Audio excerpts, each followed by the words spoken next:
Hello everybody, it's the Lego Link here, and welcome back to another video. In today's review, we're taking a look at set 7141 Naboo Fighter from Lego Star Wars. This set released in 1999 with some of the other first Star Wars sets, and it's based off the Phantom Menace, which came out around the same time. And this is the Naboo Fighter, which is prominently seen in some of the last battles of the movie, so it makes sense why it was made into a set, since it was kind of an iconic scene when the movie came out. The set includes 174 pieces, and technically 4 minifigures, but if you don't want to count the droids, there's only really one real human figure. And yeah, the set only cost $20 back in the day. Nowadays is about $125 sealed and $30 to $40 used, which isn't too bad for used, and I was surprised at how much it was sealed. Of course, one feature I always like on these older sets is the rebuilds they have on the back, alternate builds. So we have like a mech on the bottom and like a plane or some sort of vehicle wings on the back. It's cool that they have all these fun and wacky creations that you can rebuild the set into if you like. And I do like that art at the back where the droids are kind of helping out rebuild the ship. So of course the instruction manual for the set has the same art as the box, and it's pretty simple. There's no piece counts or anything at top, it just kind of shows how to build it. Another thing at the back as well, it has that blue starry background that all these sets had back in 1999. Look at that corner, it tells you it's from 1999. That's pretty cool, I never noticed that. But yeah, there's also some other promotional stuff though that came with this set, including a bunch of these catalogs and stuff. So you have this little smaller catalog that you can use to order stuff or become a member. And then we have a bigger catalog showing more sets from 2000 besides Star Wars, or not 2000, 1990s. Or this is 2000. And then we have another little panel here about the Lego Club and Star Wars, which is pretty neat. Cool to see the history of these magazines and catalogs and how they were included in sets. Nowadays they don't really do that, it's just basically the set. I find it cool that they used to do that back in the day. So the set includes 2 battle droids, and around this time this was the introduction of these molds, and they're still in use today. So here's the other one, it's pretty much the exact same with the exact same weapon. But yeah, it just has that standard battle droid mold with the arms, legs, and head that we still see today and looks good. Also includes a gun, which is a bit of a weird nowadays one with the megaphone piece and the orange piece on the front. They didn't really have much to use back then. And there's no straight arm, as they only had curved arms back at this time. One thing though, these tend to get loose as they age, and both of mine are pretty loose limbs and stuff, which is kind of annoying, but that's just how the figures age over time. So we also get R2 in the set. This figure I've shown off a couple times before, and it's very basic, including some basic torso printing with some blue. And that head mold, which is some silver and blue printing on it.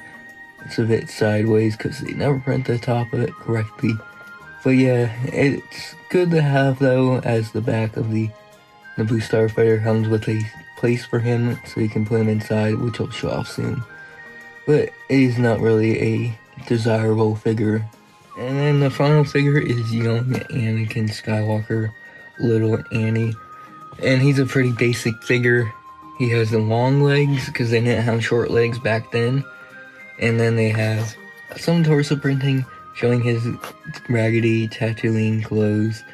And he has a simple face print with a smile and some freckles. And this nice helmet mold with some goggles, which can flip down and it can act like he has his helmet on. And although it's a pretty basic figure, it did provide a base for Anakin's to come. So you get this small little side build in this set. I don't know if it's supposed to be like some droid cart or something, mechanical cart, but it's some sort of movable item because it has all these wheels here so it can roll around. Besides that, it's mostly tan and gray pieces, and you can see there is a hinge here that it's because you can lift this up, and there's some nice printed detailing there, showing some mechanical wires and stuff. Besides that, it's kind of, I don't really know what this is supposed to be, but it's a sort of side build, I guess, to add some life to the build, and maybe it's a ramp, I don't know, but pretty interesting. This is the first ever Naboo Starfighter ever made in LEGO, and you can see it's a pretty simple design.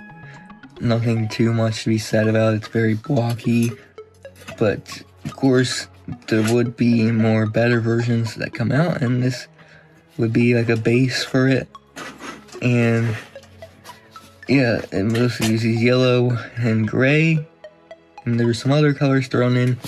We'll start by looking at the front. So at the front here we have this little plate coming down, and on either side we have these two green things attached with snot brakes, which I think are supposed to be guns or headlights. And then we have these two long wings come out either side, and then both sides there are these engines here.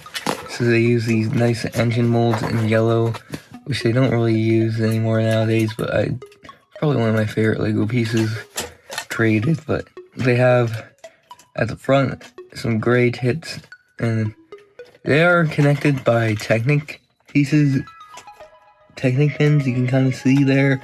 Mine is a bit loose, which probably is due to age and stuff, but on the back there is this little hole that comes out, and that represents like the shape that comes out on the engines. The same thing is on this side with the same technique used to hold it in. But yeah, it just happens that with age it just becomes a bit wobbly and moves around a lot, which I can't really fix that too much. Technic pins are just loose. So underneath there is this like nice boat shape using these nice curved pieces for the underneath. And then we have this little stand slash missile. So we have this blue part attached by a Technic pin, so it can kind of rotate, choosing a few cylinder pieces. And it's, when you let it stand, it makes it look like the ship is actually floating, which is pretty cool. I don't know how they got it all to stand up on the weight of a couple of bricks, but yeah, it looks good. It looks like it's actually flying, which is great. So the cockpit area, you have a lot of these slope pieces coming around, especially at the back. And then we have a few sticker details. So we do have a little print there of some sort of bug on the side, which kind of identifies the ship as a unique one. And we do have these prints either side as well, the cockpit, with some hieroglyphs or something, I don't know. But it adds some nice detail. And the cockpit can be removed. Pretty nice piece. You can also move it up as well to have the illusion of it opened up. And then the area has a tile and 2x1 stud area for the Anakin to sit on, and there's some tan there, which provides comfort for his arms and stuff. And we have this nice little control panel printed piece, which is great. Behind the cockpit, you can see there's a 2x2 piece with some tiles either side, and this provides great space for R2 to sit in the back and out control the ship. So he can fit in there. And he doesn't really fall out, which is good. And then at the back we have some nice sloping, and we connect it to this Technic piece, which connects to the back here, which has this really long point, and that completes the entire shape of the Naboo Starfighter. Overall, this set, it's pretty cool. I like the designs of the Naboo Starfighter, and the stickers. Figures aren't really the best, I admit. And the side build is whatever, but I think this set should get some praise for being the first Naboo Starfighter LEGO has made. And make them improve on it in future variations until we keep seeing more today, especially Mando's and one Starfighter.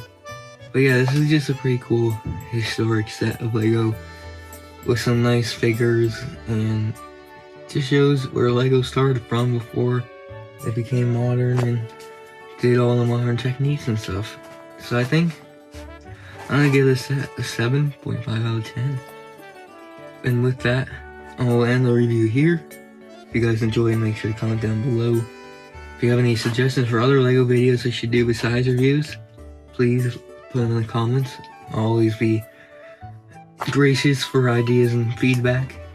And just subscribe, check out the other reviews, and we'll see you guys in the next one. Bye-bye.